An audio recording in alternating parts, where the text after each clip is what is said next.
మునియమ్మ గారు నాగరత్నం ఇంట్లో ఇంటి పని చేస్తారన్నమాట.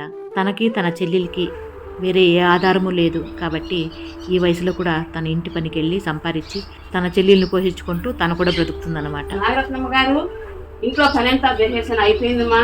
నా చెల్లెలు ఎదురు చూస్తా అంటే నేను వెళ్తానమ్మా, ఇంటికి పోతానమ్మా. సరే అమ్మనమ్మా, ఈ పూటకి బయలుదేరేసి రేపు ఉదయం తొందరగా పనులు ఎక్కువ ఉన్నాయి, నేను బయట వెళ్ళాలి. సరేనమ్మా.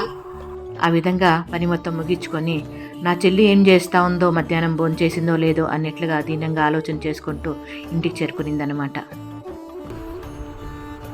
ఏమమ్మరావుతి, ఏమన్నా తిన్నావా? టీ అన్న తాగినావమ్మా? అక్క పొద్దున అన్నం ఉంది, అదే మధ్యాహ్నం తిన్నాను. ఇప్పుడు నువ్వు వచ్చినావు కదా, కలిసి ఇద్దరం టీ తాగుదాం అక్క. సరే చెల్లి, నువ్వు ఇక్కడే కూర్చోండి, నేను పోయి ఇంటి ముందర కళ్ళారు చల్లి ముగ్గు పెట్టేసి వస్తాను, ఇద్దరు కలిసి టీ తాగుదాం. మిగతా కథ తర్వాయి భాగంలో మీ ముందుకు తీసుకొస్తాను.